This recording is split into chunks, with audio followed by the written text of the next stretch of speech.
आप देखिए कितना अच्छा लग रहा है। अस्सलाम वालेकुम, welcome back to Mama Zaid channel. आप सब कैसे हैं? उम्मीद है आप सब लोग ठीक होंगे। आज हम आपके लिए बर्गर बनाने वाले हैं। शामी कबाब बनाऊंगी और उससे बर्गर बनाएंगे। शामी कबाब मैं पहले भी बना चुकी हूँ, ये थोड़े से लिटिल बिट डिफरेंट है उससे। मेन इंग्रेडिएंट उसका मैंने लिया है, ये बोटी करवाई है मैंने व्हील की। आप कीमा भी ले सकते हैं, लेकिन मैं हमेशा बोटी से बनाती हूँ तो वो बड़े रेशेदार बनते हैं।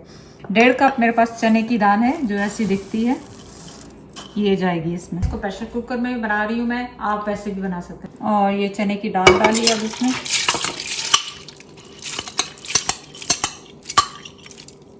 और ये प्याज है इसमें। गया प्याज एक मैंने लिया था बड़े साइज का और उसको बहुत मोटा मोटा चॉप कर लिया, आपने देख लिया इसको। अब इसमें जा रहा है अदरक लहसुन, एक टेबल स्पून। 2 टेबल स्पून अदरक और लहसुन है इसमें गया।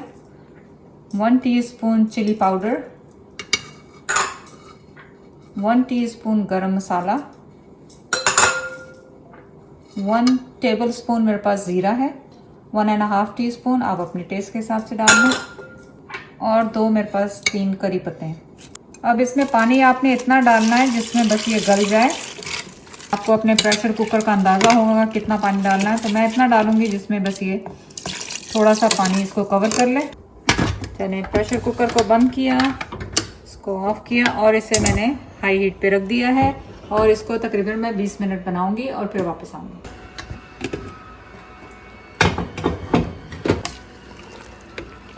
चलें जी, ये दाल और गोश्त गल चुका है, लेकिन इसका जो पानी है वो मैं इसको ड्राई कर लूँगी। अब इसको स्टोव को ऑन करके, क्योंकि इसमें मॉइस्चर ज़्यादा नहीं होना चाहिए ताकि आपके कबाब जुड़ जाए आसानी से।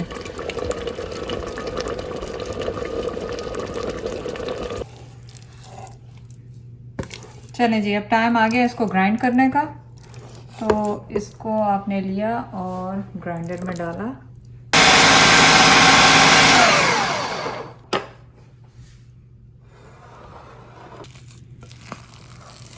तो आप देखें कि गोश्त बहुत अच्छी तरह से, बिल्कुल रेशे रेशे आपको नज़र आ रहे हैं गोश्त के, और ये बन गया है और बहुत अच्छी तरह मिक्स हो गया। अब आप इस टाइम पे अपना नमक और मिर्चें चेक कर लें, और थोड़ा सा ठंडा हो जाए, अभी थोड़ा गर्म है, तो उसके बाद मैं इसमें ग्रीन मसाला डाल रही हूँ। चलें जी, अब आप आ जाएं इसमें। आप मसाला, हरा धनिया मैंने पीस के रखा हुआ है, हैंडफुल डाल रही हूँ वो। थोड़ा सा पुदीना लेके डाल दिया मैंने, और हरी मिर्चें मैंने 3 काट के रखी हुई हैं, वो डाल रही हूँ। अब आप इसको मिक्स कर लें अच्छी तरह से।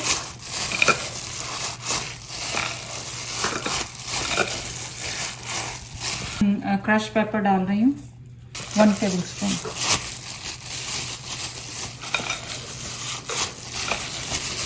तो बहुत अच्छी तरह मिक्स कर लें इस टाइम पे, और बस फिर इसके बाद टिक्कियाँ बनाएंगे।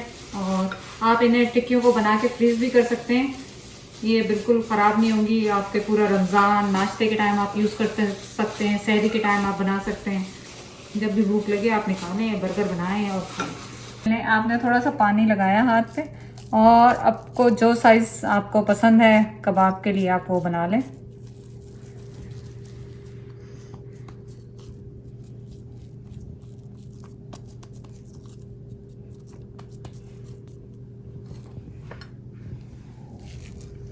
बस आप इस तरह लिया, थोड़ा सा पानी हाथ को लगाया, या ऑयल लगा लें या पानी लगा लें, और अच्छी तरह से दबाएं।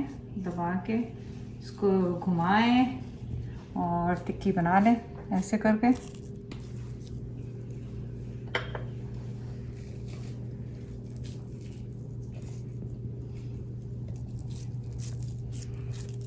चलें जी, कबाब मैंने आधे बनाए हैं, आधे अभी बनाऊंगी बाद में। तो अभी इसके लिए मैं क्या करने वाली हूँ, इसके लिए मैं एक अंडा लिया और उसकी खाली सफ़ेदी ले रही हूँ फ्राई करने के लिए इनको। तो जब तक ऑयल गर्म हो रहा है हमारा पैन, हमने ग्राइंडर लिया, उसमें पुदीना डाला और धनिया डाला, और 2 हरी मिर्चें डाली, 2-3 क्लोव आपने लहसुन के डाले, 1 टीस्पून मैं ज़ीरा डाल रही हूँ। थोड़ा सा पानी डालेंगे इसमें, पानी उतना ही डालेंगे जितने ये पिस जाए अच्छी तरह।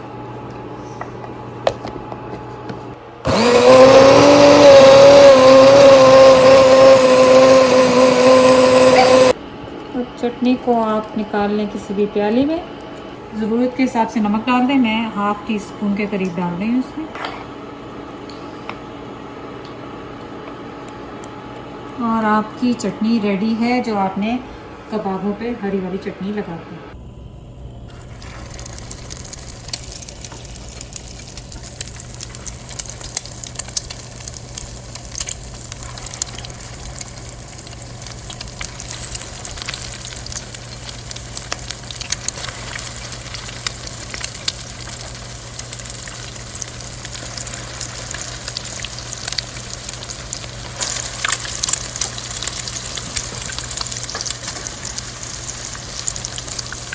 और ब्राउन होने के बाद ही इनको पलटें, क्योंकि अभी फ्रेशली बनाया है ना। तो आप देखें कितना अच्छा कलर आ गया है इसके ऊपर।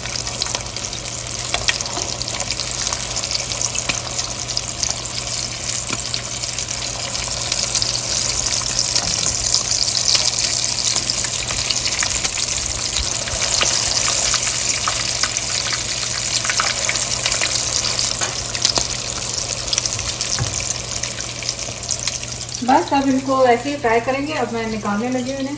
दूसरा बैच बनाएंगे और फिर आपके लिए असेंबली करेंगे बर्गर की। चेक करते हैं कि नीचे से हो गया है या नहीं।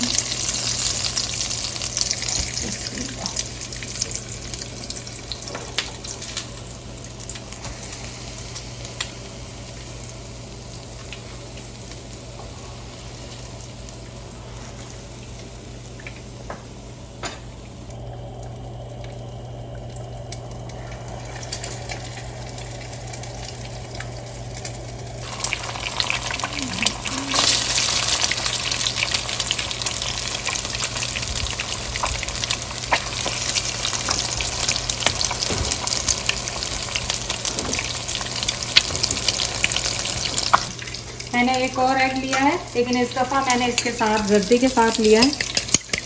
तो आप इसके साथ भी ले सकते हैं, लेकिन उससे ज़रा पतली सी कोटिंग आती है तो अच्छा लगता है कि साफ साफ सा। लेकिन ये मैंने इसलिए ले लिया कि आखिर में जो बचेगा मैं उसे फ्राई करके बर्गर के ऊपर डालूँगी।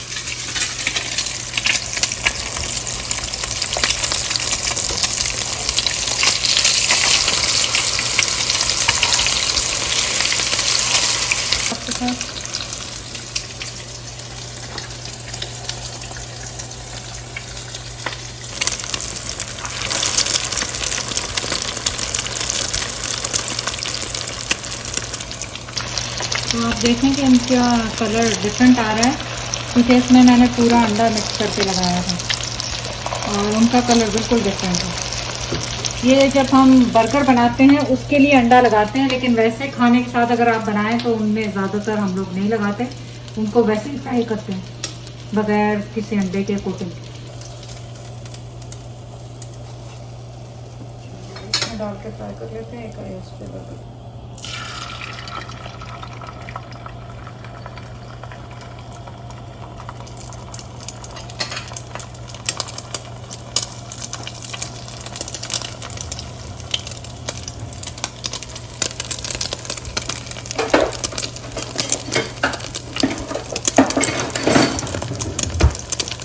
ये वो अंडा है जो बचा था, आपने इसको फ्लिप करके ऐसे कर लिया और ये हम मतलब बर्गर में यूज़ कर सकते हैं ताकि ज़ाया भी नहीं।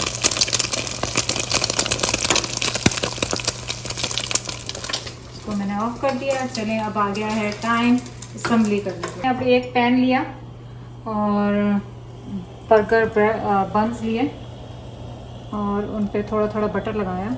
कि आपने बटर में इसलिए बनाने हैं क्योंकि आपको चाहिए कि बाहर जो ठेलों पे मिलते हैं, दुकानों पे, शॉप्स में मिलते हैं, तो वो इसी तरह ज़ाहिर है खूब सारे उन्होंने फ्राई किए होते हैं। वरना तो आप टोस्टर में भी कर सकते हैं इसको गर्म, लेकिन इससे जो फ्लेवर आने वाला है ना वो टोस्ट में नहीं आएगा और इसका कलर जो इतना खूबसूरत आ जाएगा। तो मैं इस वक्त खाली 2 बर्गर बना रही हूँ क्योंकि अभी इफ्तारी का टाइम नहीं हुआ है।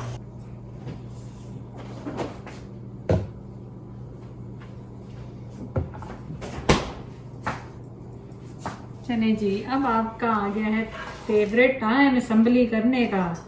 तो आपने ब्रेड ली और उसके ऊपर आपने सबसे पहले क्या लगाया? सबसे पहले आपने लगाया उस पर टॉप 1 पे मायोनीज लगाई आपने। जितनी भी आपको पसंद है। और जो बॉटम वाला है उसमें आपने हरी चटनी लगाई।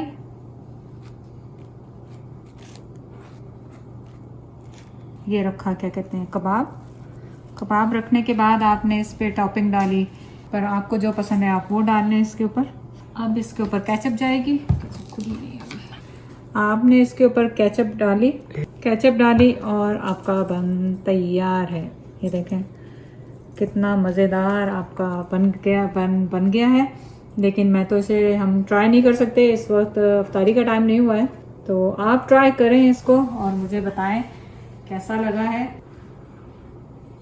आप देखिए कितना अच्छा लग रहा है और बिल्कुल पूरा मीट और सारे वेजिटेबल सब कुछ इसमें नज़र आ रहे हैं। बहुत बहुत शुक्रिया वीडियो को लाइक करने का, शेयर करने का, सब्सक्राइब करने का। अल्लाह हाफिज़।